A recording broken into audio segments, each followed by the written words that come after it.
Is this all about money? Hell yeah, it's all about money, brother. All right, I'm gonna do a breakdown on how I built this truck for $0. Well, it cost money to build it, but how I recycled money from other things in order to build this truck on a $0 budget, I should say. Now, I'll probably just talk until my arm gets tired from holding this stupid thing. But anyway, this truck here, it all started back in the day. My dad had a Cheyenne pickup truck. It was like a 96. He went to drive it to work one day and the fuel pump went out. They put it up on, this was in 2013. So they put it up on the lift, put a new fuel pump in it. They realized that the frame had a bad section and it completely rotted out in one section right behind the cab. So instead of putting a new fuel pump in it, he told me that he was going to scrap the truck out unless I wanted it, if I wanted some parts, or he said I could have the whole truck if I wanted the motor and stuff for a project. So that's what I did. I had the whole truck and it was an extended cab, 2-wheel drive, had a 305 in it. So kind of the bottom of the line truck, wasn't a Silverado or anything, had crank windows and all that stuff. Anyway, so I thought, well, that'd be a perfect donor truck if I can find a 2-wheel drive, regular cab, short bed. So I searched and searched and searched. That truck my dad had given me had sat at my house for 10 years. And finally I found a regular cab short bed in my price range. A guy had it on Marketplace for 550 bucks. It was had a 350, kind of beat up, but from all the parts I would have had from my dad's truck, I would have been able to, you know, put a hood on it and a fender on it and replace all the dinged up stuff on the truck I actually wanted. So that was the plan. But then both those trucks sat in my garage for like almost 2 years. And they were pretty far down my priority list. So what I ended up doing was I threw them on Marketplace and was hoping to trade them both for something or sell them. And you know, this is a giant building and it holds a lot of cars, but I also get tired of shuffling stuff around, and I like to keep the spaces open as best I can. So anyway, threw them both on there and met a guy looking to trade a 5-speed swap Crown Vic. He had a police car that he had put a couple transmissions in. Finally, I just decided that he was going to swap it to a 5-speed. So I traded him the 2-wheel drive regular cab short bed and some parts off of my dad's truck for the Crown Vic. And I knew when I got the Crown Vic I was going to use it as a donor. I didn't have this truck in mind. So I sold everything I could off that Crown Vic. You know, the doors, the hood, the headlights, the bumper covers, grill, whatever I could, taillights. And then I used that money to buy this truck, actually. So this truck was 650 bucks, and however you want to say it, the sun shines on a dog's ass every once in a while, or you know, divine intervention, or whatever you want to call it. This truck showed up. It was like on Marketplace. It was like 3 miles from my house, right up the road. Met a cool guy. 650 bucks, like I said, came with a title, which the title was probably worth 400 or 500 bucks anyway. The truck was really bad condition, which was perfect for what I wanted. Came with a set of like Bronco wheels. I sold those for 450 bucks. Who knew that those were worth so much money and people were interested in them, but I kept the 9-inch out of the original truck and the leaf spring front end in case I ever wanted to build like a gasser project or anything. So I did keep some stuff, and like I said, sold off a bunch of stuff on the Crown Vic and put all that money back into here. And I didn't have to buy a whole lot. I had to buy, you know, Steelies, but it had Mustang wheels on it when I got the Crown Vic, so I sold them, used that money to buy these wheels. And like I said, all the little stuff, seat covers and everything I had to buy was with money that I got from selling parts. So with my dad's truck, I kept like the motor, the whole drivetrain, the wiring. I kept the floor, the firewall, so in case I ever wanted to swap something over, I'd have the steering and the pedal assembly and everything if I could find like an old beater truck. I even kept the frame even though it had a bad section, in case I wanted to clip something. Kept the rear end, and like I said, that motor only had 97,000 miles on it, so that and the wiring, the ECU and everything I kept. So I basically just sold off all the stuff I was never going to use, like the bed, the tailgate, the doors, maybe whatever fender my buddy Matt didn't take when he got the other truck. But so yeah, so the patience of selling everything on Marketplace and then using that money only to fund this project, it was kind of fun. So that's how I got $0 in this truck. But realistically, and I got a ton of time in it, but I don't really, people might say, well, if you had to pay yourself labor, you wouldn't have $0 in it, you'd have a ton of money in it. Well, that's true, but one, I do this as a hobby, and two, yeah, I didn't have to pay any labor to build this truck, but now I have something that I've added a ton of value to that's worth money. So if I wanted to get my labor money back, I could sell this off or trade it for something, and pay myself that way. So, but, whoa. Right by the fire department. Even though it's pouring rain, somebody must have an emergency going on. But anyway, with this truck, it led me to want to talk about some other things. Like, yeah, I built this truck on a $0 budget. It's kind of as a joke, just to see if I could do it. And as I got into it, selling stuff and using that money to buy other stuff, it's kind of fun. And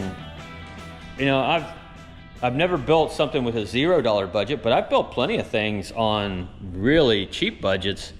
And the trick to that really is, I always look on Marketplace or Craigslist or wherever for stuff that has either a parts car included or extra parts. And I could go on and on, but I've always, like back in the day when eBay used to not charge an arm and a leg to sell stuff on there, I bought a Studebaker one time. I'll go into this story. I bought a Studebaker one time for like $400. It was a 1955 Studebaker President. No motor, nothing. The guy just wanted the garage space. Had a whole trunk full of extra parts. And what ended up happening was there was a whole trash bag full of parts. And the guy told me, he said, hey, I got a whole trash bag full of these Studebaker parts. So I was working nights at the time, and he said, after work, if you want to swing by, and I'll leave these parts in this trash bag on my porch, you want to grab them?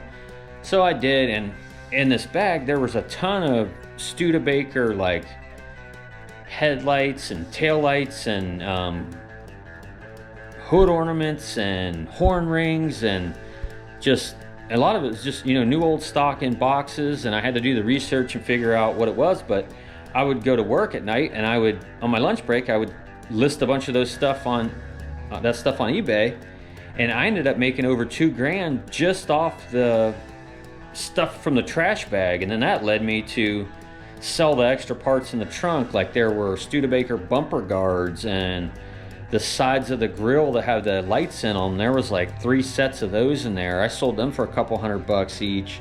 And like I said, I paid $400 for the car, and I ended up I don't know what I had when it was all said and done, probably close to $3,000. And then I sold the car for, I think, $300 when I was all done with it. So if you're patient, and another thing about that car is I actually used that Studebaker steering wheel and the Studebaker dash, because it was really fancy, in my 31 Model A sedan I built, which upped the value of that considerably. So I guess the whole point is, like,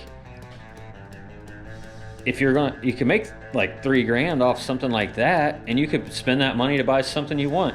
So my point to the Studebaker story is, like, yeah, that's not a car I wanted. I just bought it because it was real cheap, and I thought, oh, okay, you know, the guys, I don't want to see it go to the scrapyard, and the guy needs the garage space. But, you know, say I made $3 grand off that car, you know, put that money into something, buy something else that you want.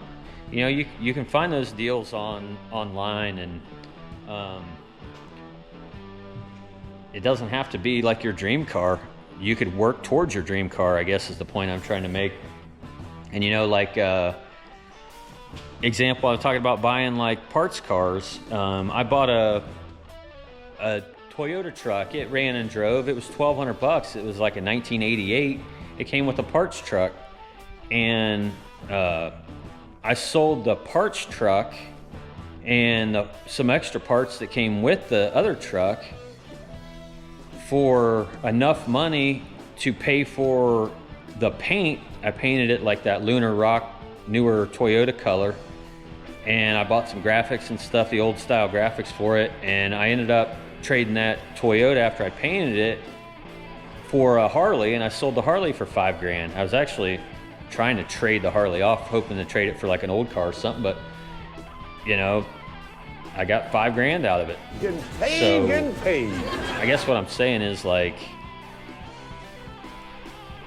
there's money to be made if you're patient and you're not lazy.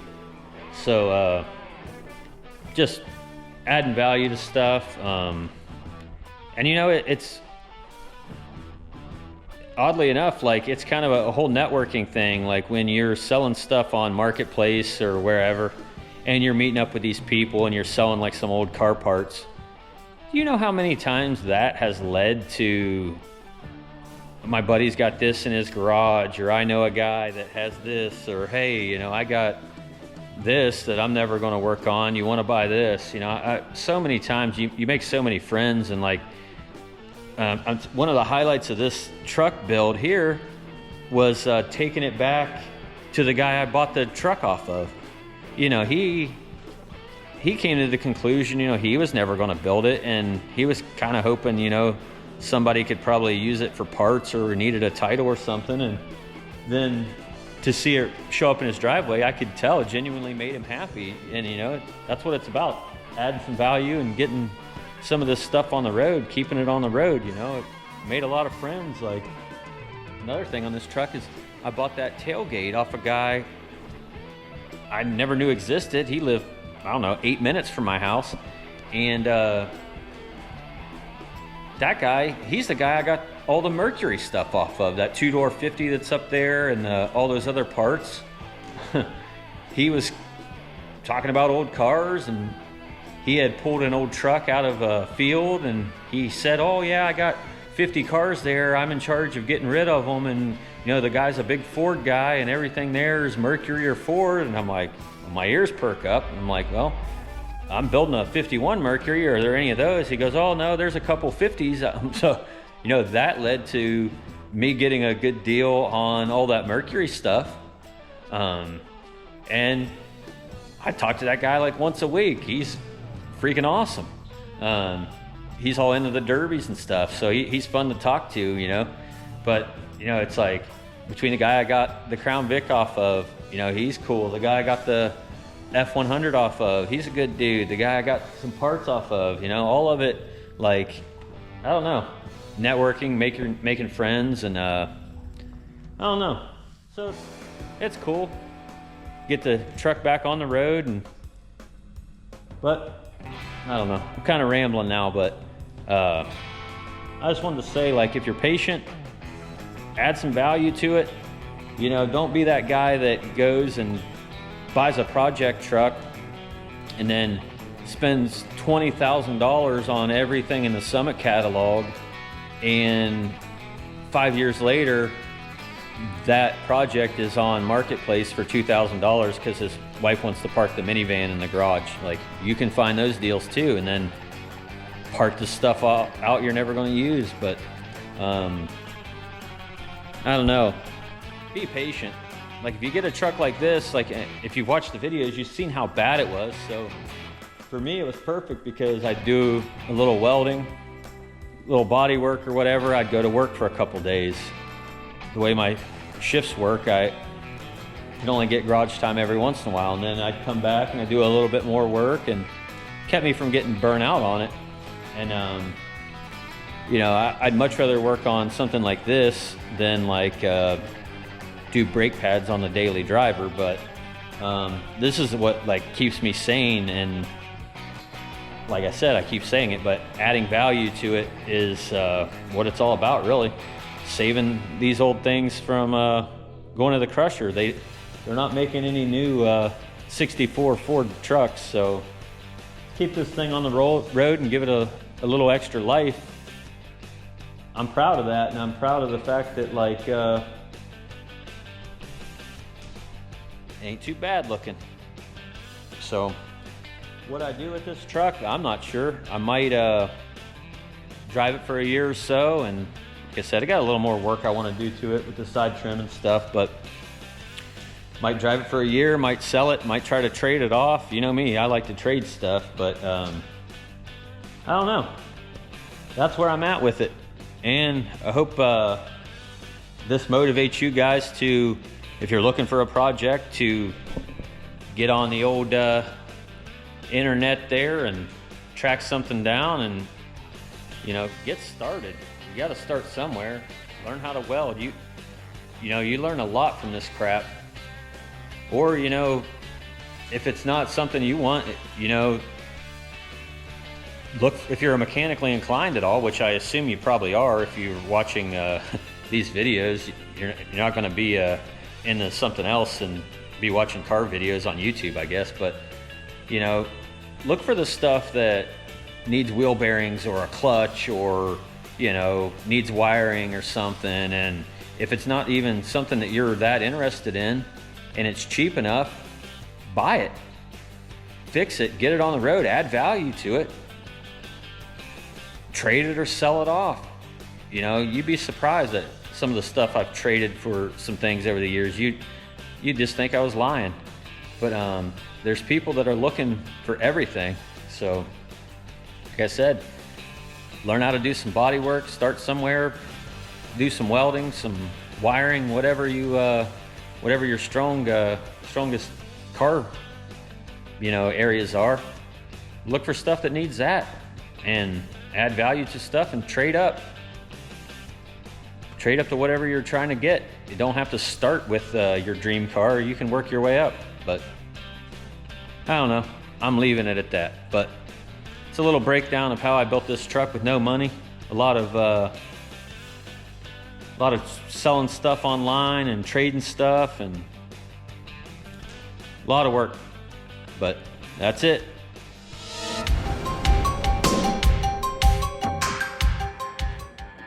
I've done a couple more things to the old F100 since my last video, so most importantly, I got the fuzzy dice in there.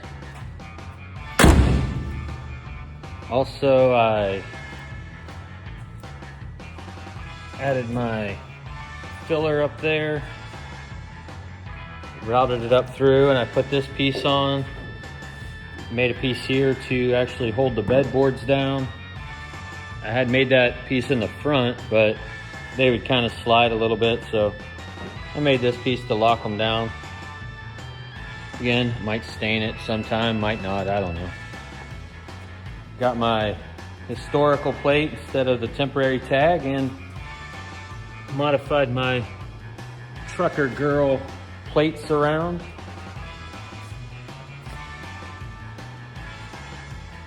Little finishing touches to this thing. Still gotta figure out my lights though. I ordered some a wiper switch and a headlight switch from Speedway. So when I get some time, I'll try to rig that up. But